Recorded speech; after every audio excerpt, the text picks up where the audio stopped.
안녕하세요. 유치원 다니는 아들을 하나 키우고 있는 30대 여자입니다. 혹시 제 사연을 들어주시는 분들 중에서 혼자이신 시어머니를 모시고 사는 분들 계신가요? 모시고 살지는 않지만 모시고 사는 심정으로 사시는 분들도 계시는지요? 저는 후자에 속하는 사람입니다. 전생에 무슨 죄를 그렇게 많이 지었던지 결혼을 하자마자 시어머니가 혼자 되셨고요. 시아버지가 돌아가신 게 제 탓도 아닌데 며느리가 잘못 들어와서 집안의 가장이 세상을 떴다며 그렇게나 구박을 많이 하셨어요.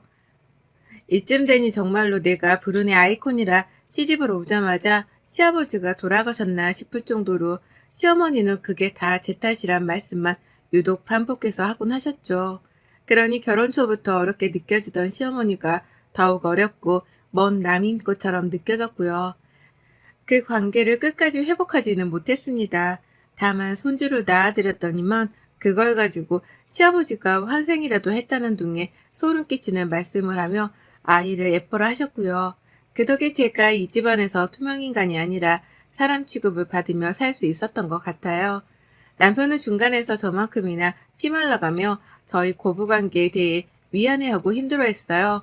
결혼 전부터 지병도 앓고 계셨고 원체 몸이 쇠약하셔서 남자다운 고생스러운 일 자체를 못하고 사셨다고 하는데 왜 시어머니가 저에게 자꾸 불운을 몰고 온다 비난을 하는지 모르겠다며 자기 스스로도 아연실색을 하곤 했습니다.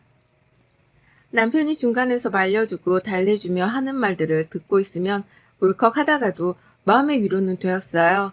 그냥 이 집안에서 미친 사람 하나가 나를 괴롭히려 하는가 보다 라며 체념을 하면 그만이었으니까요. 이런 제 마음을 잘 아는지 남편도 무슨 일이 있으면 최대한 시어머니를 방어해주고 또 위로해주려고 했습니다. 제가 잘못된 것이 절대로 아니라는 걸 보여주기 위해서 애를 쓴 거죠. 하지만 이런 남편도 늘 소용있는 건 아니었어요. 남편이 절 24시간 동안 옆에 꼭 붙어 다니면서 방어만 해주는 건 아니었으니까요. 어머님께서 신혼 초에는 그래도 저를 괴롭히고 혼내는 맛에 사셨습니다. 비록 시아버지는 세상을 떠나셨지만 그 빈자리에서 느껴지는 외로움을 며느리를 괴롭히는 것으로 위로를 받으며 사신 듯 보였죠. 잊을만 하면 친하지도 않은 며느리를 찾아 불러대고 손주를 낳으라는 잔소리부터 시작해서 가지고 있는 불운을 쫓아내라며 말 같지 않은 국 같은 걸 하라고 권유를 하기도 하셨답니다. 안 그럼 남편한테도 언제 어떻게 저에게 있는 재수가 오고들지 모른다는 말을 하면서 말이죠. 그뿐이게요. 며느리가 재수가 없긴 없는데 그럼에도 불구하고 자주 봐야 적성이 풀리는지 반찬할 힘도 없다면서 저를 부엌으로 내몰고 집을 치울 힘이 다 빠졌다며 절 또 거실로 몰아세우셨습니다. 미워하는 김에 부려먹기라도 해야겠다면서 온 집안을 휘젓게 하며 청소도 하고 요리도 하게 만드셨죠. 저는 직장을 다니는 사람이었음에도 그 짓을 다 하며 살았네요. 남편의 이런 충격에 마음을 다잡지 못하는 시어머니시라 생각했거든요. 그러니 옆에서 내가 이런 시다발이라도 들어드리며 위로를 해드려야 맞는 건가 싶어서 시키는 대로 했습니다. 남편 일은 슬픔을 감히 상상도 하지 못하던 저였으니까요. 하지만 신혼 초에 그런 식으로 지내던 어머님도 슬슬 혼자가 된 것에 적응을 해나가기 시작했네 보더라고요. 언젠가부터는 다 귀찮다면서 저를 부르는 빈도수도 줄이기 시작하더니 제 아이가 태어나고 나서부터는 아이한테 환장을 하셨습니다.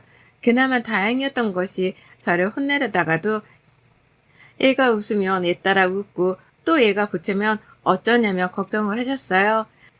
아이랑 한바탕 놀아주고 나면 힘이 다 풀리는지 그냥 저는 본체만체 할 때도 많았고 그 덕에 제가 좀 숨통은 트고 살 수 있었던 것 같아요.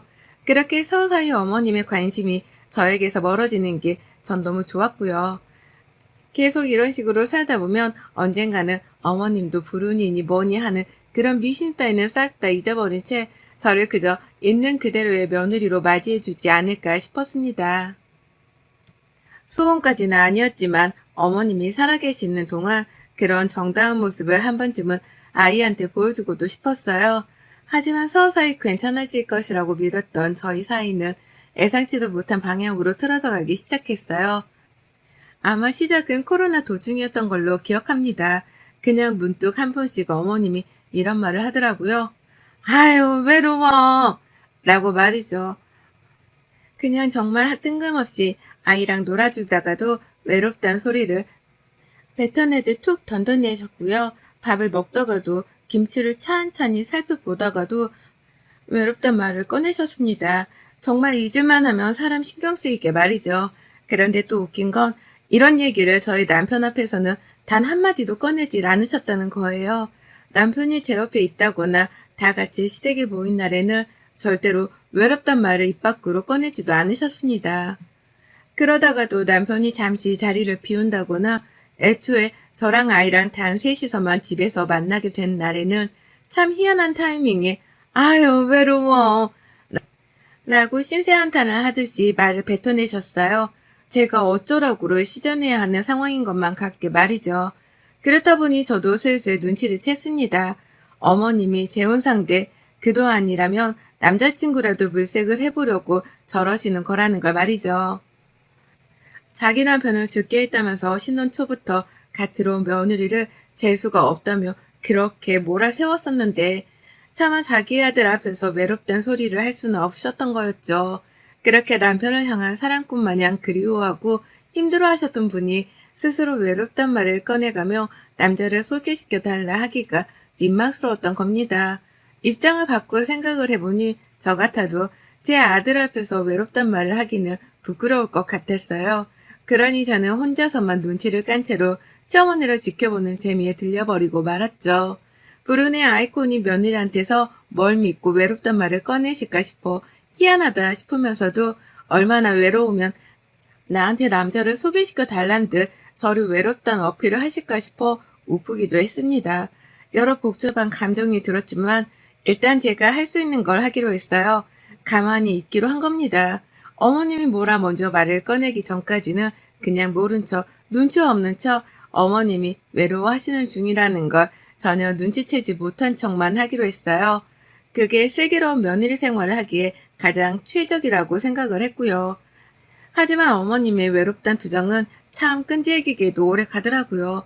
코로나로 밖에서 사람들을 만나지 못하는 그 와중에는 더욱 신세한탄을 해가면서 뭘 해도 외롭다는 티를 팍팍 내셨습니다. 여전히 밥을 먹다가도 외롭다는 말씀을 하셨고 여전히 아이랑 놀며 신나라 하다가도 뜬금없이 외롭다는 표정을 지으면서 분위기를 잡으셨죠. 한 번은 외롭다는 게 사람을 못 만나 외로운 건지 아니면 시아버지의 빈자리가 느껴져서 외롭다는 건지에 대해서 정확히 물어보기도 했었습니다. 하지만 어머님은 왜 그걸 스스로 알아주지 못하냐는 표정으로 기분 나빠라 하면서 입을 다물기만 하셨어요. 그러니 전 더 말하고 싶지 않은가 보다 싶어서 똑같이 입을 다물었고요. 제가 나서봤자 할 수 있는 일도 없고 무엇보다 어머님 같은 성격의 여자분을 제가 아는 그 어떤 지인분들께 소개해주고 싶지도 않았습니다. 또 누구 집안에 들어가서 누구한테 저 성질머리를 보이며 힘들게 할까 싶은 마음에 절대로 내가 아는 사람들에게는 소개해주지 않겠다 다짐을 했었죠. 그래서 어머님이 아무리 외롭다 하더라도 모른 척 하기를 반복했고 그게 또 되풀이가 되니 어머님도 슬슬 짜증을 보여가기 시작하셨어요. 제때 말귀를 못 알아듣는다는 걸 어떻게든 화풀이 해보려고 괜히 아유 라며 아유의 한숨을 쉬기도 하셨고 속 터져 라고 하면서 혼자 방 안에 들어가 허공에 대고 승질머리를 보이기도 하셨답니다. 그런 어머님을 보며 전 그저 웃을 수밖에 없었고요. 이렇게 제가 나름 어머님의 외로움과 저 사이에서의 아슬아슬한 줄다리기를 잘 버텨오고 있었습니다. 그러고 있다고 생각을 하던 참이었어요. 그런데 어머님이 그만 자신의 외로움에 머리가 터져버린 건지 안 해도 될 진상짓을 펼쳐 보이고야 마셨답니다. 그것도 사적인 자리에서가 아닌 저희 삼촌의 재혼식 자리에서 말입니다. 사실 저희 삼촌은 환갑도 넘으셨고 결혼 한번 해보신 이력도 있어서 재혼이라는 것 자체가 너무 거창하긴 했습니다. 그래서 온 가족들이 뜯어 말리기까지 했네요. 코로나로 가뜩이나 결혼식장 가는 게 부담스러울 수 있는데 굳이 재혼식까지 오만 사람들을 다 불러 해야겠냐면서 온 식구들이 말렸죠. 하지만 삼촌의 입장도 충분히 이해가 갔던지라 재혼식은 결국 열리게 되었답니다. 삼촌이 늦은 나이에 재혼을 하게 된 숙모는 무려 일전에 결혼을 한 번도 해보지 않으신 분이셨거든요. 나이 차이는 무려 13살이 어리고 결혼을 한 번도 해본 적이 없고 이리 재고 저리 재도 저희 삼촌에겐 너무나 과분한 상태였던 겁니다. 그래서 모든 걸 숙모의 뜻에 맞춰서 결혼식을 열게 되었고 저희 가족들도 초대를 받았어요. 숙모가 친인척이 많이 없다는 걸 감안해서 저희 가족들이 나서서 하객들을 여기저기 더 데려왔고 저는 저희 시어머니까지 모셔가게 되었답니다. 그렇게 시어머니는 제 결혼식 그리고 시아버지 장례식 이후 무려 3번째로 저희 친정 식구들을 마주하게 되었어요. 그리고는 일이 벌어진 거죠. 자리에 앉자마자 술을 찾기 시작한 어머님 때문에 제가 괜히 눈치가 보여 시어머니를 꼭 붙들고 있었습니다. 혹시라도 여기서 외롭단 그 말을 할 거라고는 상상도 하지 못한 채 술만 마시면 시아버지를 찾으며 곡소리를 내는 시어머니를 미리 막아보고자 제 딴에 예의주시를 한 것이었죠. 남편도 괜시리 불안했던지 앞에서 주변을 두리번거리는 어머님께 가만히 있으라 잔소리를 퍼붓기 바빴고요. 그러는 사이에 삼촌의 결혼식은 잘 진행이 되었고 하객들 식사 시간이 찾아왔어요. 저는 친정 식구들 따라서 삼촌이랑 숙모 그리고 그 가족분들 옆에서 인사를 드리기 바빴고 저 대신에 아이를 맡아주고 있던 남편은 혼자 시어머니랑 아이를 챙겨가며 식사를 챙기기 바빴습니다. 그냥 뭐 보통의 사람들이 결혼식장에서 그렇게 보내듯이 저희 부부도 각자 맡은 사람을 챙기면서 시간을 보내기 바빴어요. 그런데 어머님이 자꾸 절 거슬리게 하더라고요. 그냥 아이가 잘 있나 싶어서 내 아이랑 남편을 두리번거리면서 찾다 보니 꼭 시어머니가 남자 앞에 서서는 술을 권하는 건지 아님 얘기를 좀 해보자고 부르는 건지 손을 건네는 장면들이 포착되었습니다. 그것도 매번 다른 남자 앞에 서서 말이죠. 그 중에는 저희 막내 삼촌, 그러니까 저희 아버지의 막내 동생이 분도 계셨고 누군지 뒤늦게 알기는 했으나 결혼하는 숙모의 친정 아버지도 계셨답니다. 사돈 어른께서 사별을 하고 혼자 지내고 계셨더라고요. 그걸 시어머니가 혼주석이 빈 걸 알고는 귀신같이 알아챈 건지 이미 다가가 대화를 나눠보고 계셨고요. 아 진짜 자꾸만 왜 저렇게 내 시선을 거슬리게 하는 건가 싶어서 여러 번 신경이 쓰이고 불안해서 눈길이 갈 수밖에 없는 와중이었습니다. 그러다 정말 잠깐 한눈을 판 것 같은데요. 뒤에서 아 진짜 이 할망구 왜 이래 아까부터? 라는 치떠는 남자의 목소리가 그 안에서 메아리쳤어요. 본능적으로 뒤를 돌아봤고 설마 하는 마음에 시어머니를 찾으려는데 소리나는 진원지에 저희 시어머니가 떡하니 서 계신 거예요. 어머님을 향해서 할망구라고 남자가 소리를 친 게 분명히 보였습니다. 그러니 저도 그렇고 남편도 그렇고 본능적으로 어머니께 달려갔죠. 사람들의 시선은 모두 하나같이 저희 어머님과 저희한테 쏠렸어요. 이 상황을 빨리 모면하는 것만이 남의 결혼식장에서 민폐를 부리지 않는 거라는 걸 저도 너무 잘 알았습니다. 그래서 남편이 어머님을 끌고 나가라는 걸 뒤에서 보채고 도와주면서 같이 어머님의 등을 떠밀어 나가려고 하는데 어디선가 차가운 무언의 액체가 제 팔을 감싸네요. 순간 뒤에서 누가 나한테 침이라도 뱉은 건가 싶어서 정신을 차리려는데 자세히 보니 액체가 노란 것이 맥주더라고요. 저희 엄마 또래의 여성분께서 시어머니께로 마시고 있던 맥주병을 들고 와서는 그 안에 든 맥주를 뿌리신 겁니다. 그 바람에 시어머니는 맥주에 홀딱 젖으셨고 저는 그 옆에서 얻어 젖어버린 것이었죠. 그리고 전 그런 상황에서조차 아무에게도 화를 낼 수 없었습니다. 맥주를 뿌린 그 당사자의 얼굴을 되려 자세히 보니 그건 바로 제가 어릴 적부터 자주 왕래하면서 지내던 저희 친정아버지의 절친인 삼촌의 와이프셨어요. 아저씨가 저희 아버지랑 친하게 지내시는 만큼 저희 삼촌이랑도 친하게 지내셨던 바람에 이 결혼식에도 초대를 받으셨거든요. 아줌마도 같이 찾아오셨고 두 분이서 같이 결혼식을 즐기면서 방금 전까지도 저랑 수다를 떨며 즐겁게 인사를 나눴습니다. 그런데 한순간에 아줌마는 빡이 치다 못해 바람난 남편 잡으러 온 것 마냥 눈가를 뒤집은 채 화를 내고 계셨고 아저씨도 화가 나 있는 상태에서 저희 시어머니만 싱글벙글 하고 계셨죠. 그리고 어머님은 이미 술 몇 잔을 마신 건지 맥주를 뿌린 아줌마한테 이렇게 말씀하셨어요. 참나, 나한테 지서방 뺏길까봐 쫄았냐? 쫄았어? 딴편 가서 차려라. 내가 확 낚아채버리기 전에. 라고 말이죠. 경악을 금치 못한 남편이 아예 시어머니를 끌고 갈 작정으로 힘을 써서 시어머니를 끌고 나가려고 했습니다. 저는 뒤에서 어머님 여기가 어디라고 술주정을 조용히 하세요? 라고 하면서 어머님께 안간힘을 써가며 소리를 질렀죠. 이렇게라도 술 때문이라고 말을 하며 아저씨랑 아줌마 그리고 숙모랑 삼촌이 조금은 어머님을 용서해 줄 줄 알았습니다. 하지만 어머님은 그 주둥아리를 다물지 않으셨어요.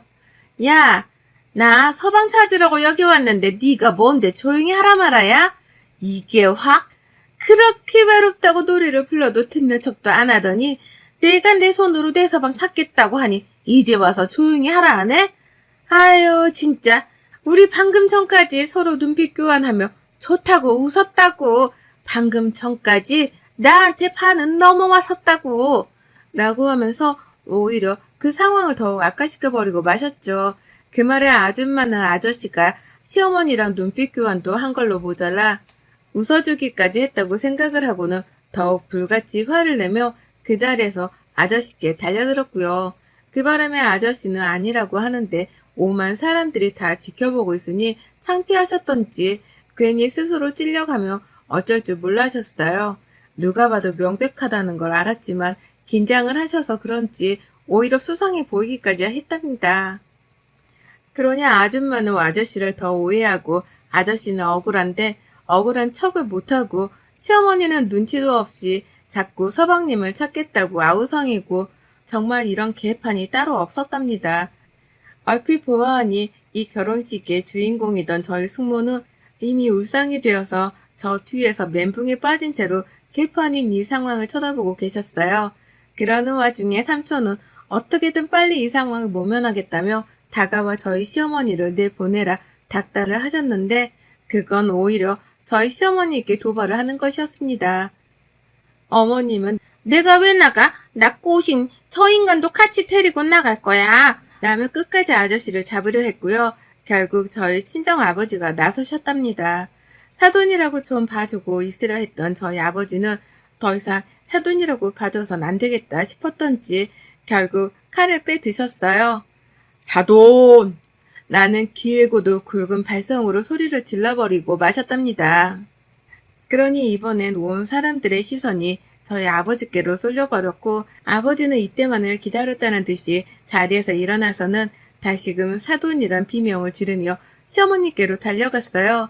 방금 전까지 술에 취한 사람만큼 행동하고 말을 하던 어머님이셨는데 저희 아버지를 본 어머님의 표정은 사뭇 진지했습니다. 사돈은 사돈인 건지 저희 아버지만큼은 살짝 조심스럽다는 듯이 눈치를 살피시더라고요. 그러다 왜요? 라며 아버지께 왜 불렀냐며 되물어보는데 누가 봐도 쫄은 것 같은 그 표정에 모두가 그제서야 참고 있던 말문을 트며 시어머니를 향해 비난의 욕을 퍼붓기 시작했습니다. 남의 결혼식에서 진상도 정덮고 부려한다며 수군대는 사람들. 저 사람은 누구의 식구냐면서 족보를 따져묻기 시작한 사람들. 그리고 신랑 신부를 걱정하는 사람들까지 모두의 욕이 한마음 한뜻으로 모여서는 그 공간이 수군대는 소리로 가득해졌네요. 그리고 그 사이 저희 아버지는 시어머니의 손을 잡아 끌었고 어머님은 이미 정신을 못 차린 채로 아버지한테 끌려 나가시다가 그 많은 사람들 앞에서 제 발에 걸려 된통 넘어져 버리고야 마셨습니다. 뒤태에는 맥주에 홀딱 젖어서 이미 꼬락서니가 보기 흉할 정도였는데요.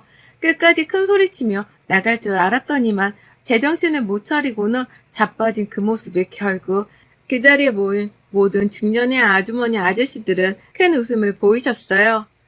빨리 데리고 나가! 라면서 뒤에선 저희 친정 식구들까지 나서서 시어머니를 모시고 나가라 아우성을 쳤고 남편은 그 상황을 견디기 힘들었던지 결국 자기가 대신 고개를 숙여 남의 하객들에게 사죄를 하다가 혼자 나갔습니다. 그 길로 쪼개 팔려 죽겠다며 집을 가버린 거예요. 애를 데리고서 말이죠. 그러니 어째요. 저도 일단은 제 시어머니니까 데려온 제가 잘못이라는 생각에 죄송하다며 하객들에게 사죄를 했습니다. 숙모랑 삼촌한테는 거의 절을 하다시피 저희 어머님이 제정신이 아니에요. 라는 말로 한순간에 환자를 만들어버리는 발언을 던지며 사과를 했어요.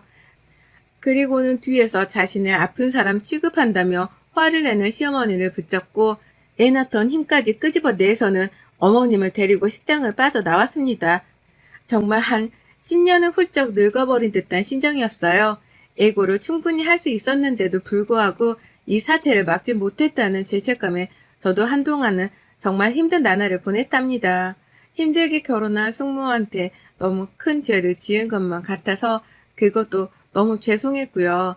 다행히 숙모랑 삼촌이 저희 사정을 이해해 주시고 또 잊지 못할 해프닝이었다며 사과를 받아주셔서 망정이었지, 만약 그러지 않았다면 저는 평생 우리 가족들 얼굴도 못 본 채 살 뻔했습니다. 그렇게 생각을 하니 시어머니가 더 미웠어요. 그래서 전 그날 이후 시어머니의 얼굴은 쳐다도 안 보고 사는 중입니다. 만나봤자 외롭다 소리나 해대면서 어쩌라고를 시전할 만한 일이나 만드는 사람인데 더 만나봤자 내 정신건강에만 좋지 않다 싶었네요. 그리고 그날 결혼식장에서 오만 사람들의 야유와 원성을 들어가면서 제 손에 강제로 쫓겨나게 된 시어머니는 자기 서방 찾으려다가 망신만 당했던 것이 생각할수록 억울하고 분했던지 지금도 계속 저한테 연락을 시도하고 계십니다. 전화 좀 받으라면서 사정도 했다가 왜 안 받냐고 너도 나 무시하는 거냐며 화도 냈다가 혼자 이랬다 저랬다 정신 나간 사람처럼 연락을 해오고 계세요. 그날 있었던 일에 대해서 자신이 사과를 받아야겠다며 역정도 부리고 계시고요. 하지만 그걸 보고 가만히 있을 제가 아니죠. 여태 쫓겨난 걸 인지하지도 못하신 채 까분다면서 제가 오히려 남편에게 모든 걸 맡긴 채 철저히 무시하고 있답니다. 가뜩이나 외로워 죽겠다 말씀하시던 분이신데 가끔씩이라도 찾아가던 며느리랑 손주를 못 보게 되었으니 얼마나 처절하실지 안 봐도 뻔하네요. 지금 어머님께 할 수 있는 가장 최선의 복수는 어머님을 더욱 외롭게 만들어드리는 거라고 판단을 했습니다. 그래서 전 제 판단에 따라 어머님께는 찾아가지도 않고 말 걸어드리지도 않으며 더 외로우시라 떠밀 거예요. 그걸 느끼고 나면 어머님도 아시겠죠. 남의 결혼식장에서 자신이 얼마나 큰 민폐를 끼치다 왔는지에 대해서 말이죠. 이제 저는 외로워할 줄만 하고 남 생각은 못하는 어머님을 안 볼랍니다. 지긋지긋해서 제 손으로 먼저 털고 떠나랍니다. 여러분의 생각은 댓글로 남겨주세요. 오늘도 시청해주셔서 정말 감사합니다.